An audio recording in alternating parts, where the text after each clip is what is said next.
Welcome everyone, it is Alex and we are back just 3 days later at Hersheypark because lots has already taken place. As you can see, that zero-G stall has been mostly installed. We'll get some better angles of it. They're currently working on that far turnaround, which is going to be the first wave turn. So yeah, we're here midday and we're going to probably stick around most of the day.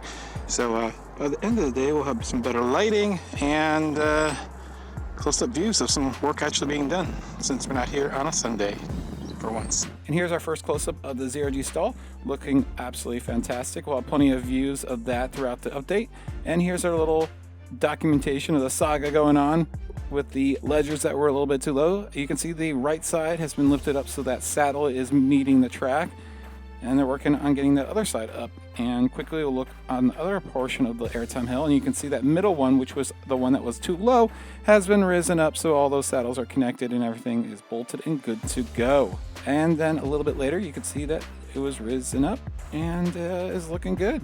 It's interesting to watch the construction process and to see everything that takes place. You know, you ride the roller coaster when it's open and you just don't know these little things, but I find it fascinating. You know, little mistakes can happen, but you know, just manage them and take care of them and you're good to go. Now I'm gonna have to use a photo here because until I looked at the drone footage, I didn't notice that there were two pieces of track that had been slotted down below the first wave turn into that structure.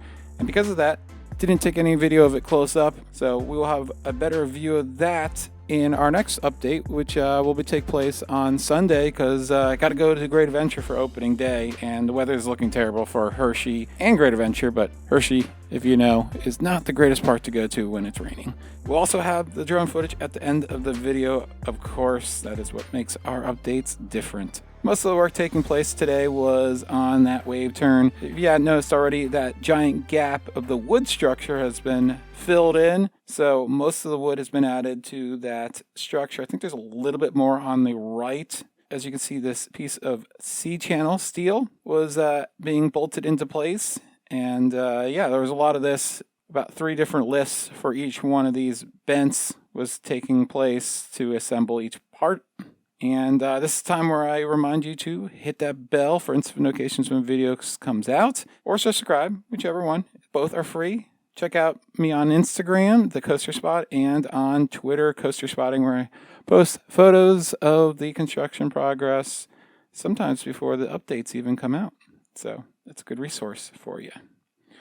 I appreciate all that support. And just 10 minutes later, another piece of C-channel was being installed on the other side of the bent this time. And then later on, they would put in an assembly that includes the parts that connect to the track and the upper steel channels.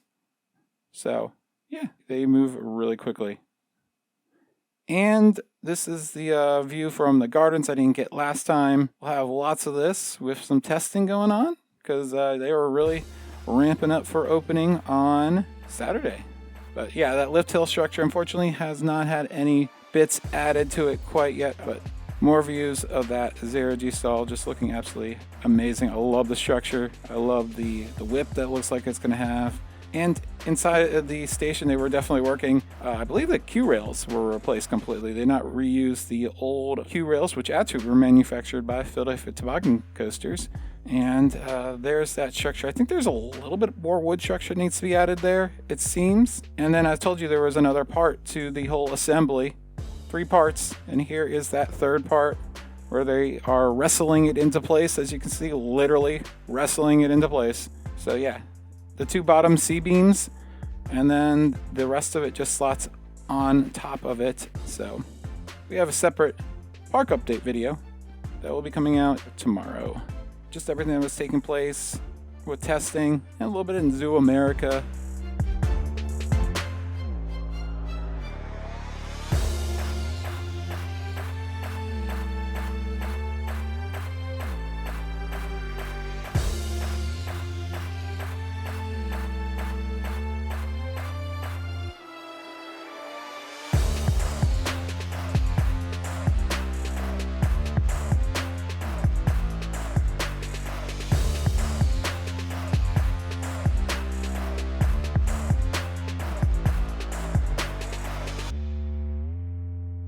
Now here's something really cool. These are the little steel plates, running rails that go on top of the track that connect the two pieces. And what's really neat is they just use a giant, powerful magnet to connect it to the crane. No bolts or anything, just a huge magnet. That's really cool. I like that. And you can see how skilled they are of getting this thing in place so quickly. This is not sped up. That is in real time how quickly they were able to do that. And yeah, they were able to proceed on this, I think, once all the other issues with the placement of the ledgers were solved. There's more Fahrenheit. Can't wait to ride that again, as I think that ride is a little bit underrated.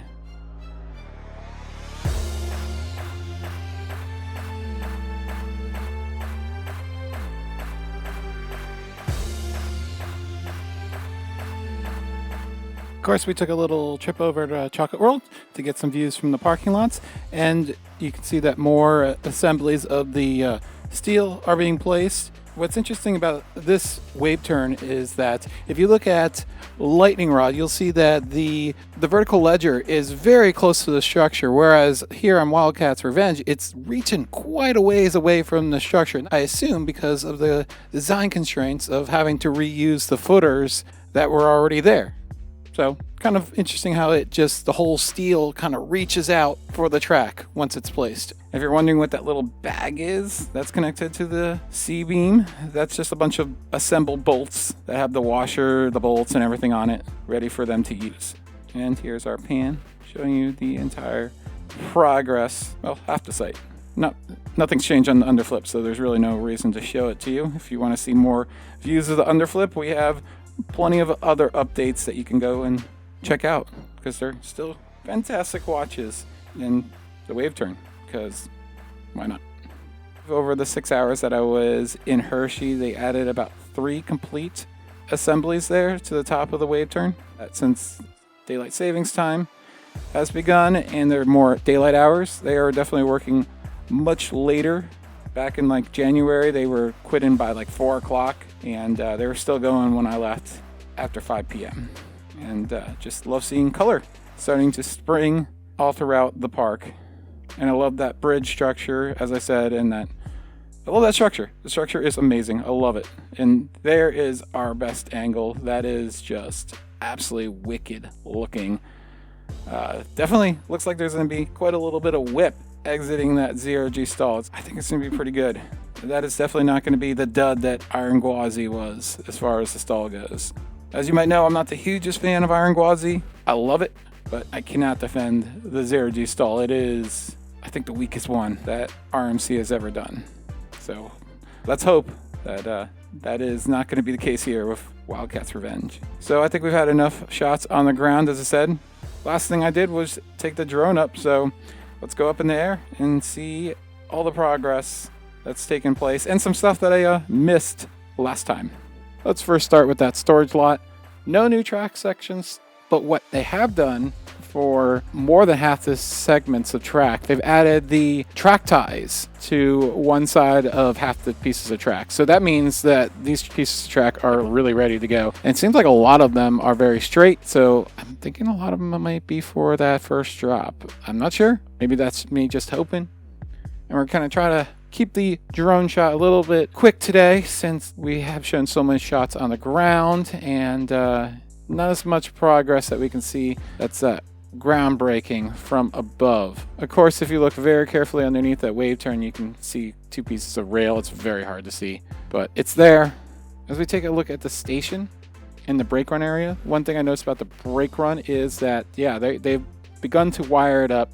A lot of the boxes that contain all the controls, all the actuators that control the brakes and the drive tires, all that stuff have begun to be placed. And another thing I somehow missed on our last update is that the little roof and everything for the lockers have been placed. And I think the lockers are actually already in place. I could be wrong, but it looks like there's a big black object underneath them. So I can only imagine that that's what it is. And also adjacent to that roof, they have poured a concrete pad for probably Q and the locker area. And right above it, there was a black tarp covering a hole. That tarp is gone, and now there's just a hole. Maybe it's for drainage, maybe it's for, I believe that's where the Q will eventually go. So we'll monitor that. So that's about all that was really noticeable from the air today. It's only been 3 work days, so I wasn't expecting too much to be shown from above. So for programming notes, of course, I said that we will have a separate update that just shows all the testing and a little bit of Zoo America and some maintenance stuff that was going on this day. And then I'll be at Great Adventure for opening day on Saturday, Hersheypark on Sunday. We'll have a park update for both parks and a construction update, of course, of Wildcat's Revenge. That will be put onto the channel on Monday with the park update on Tuesday, and hopefully Great Adventures on Sunday if I can get it done without, collapsing. So thanks again for watching. This has been Alex for the Coaster Spot. Like, comment, and subscribe, and we'll see you, obviously, this weekend.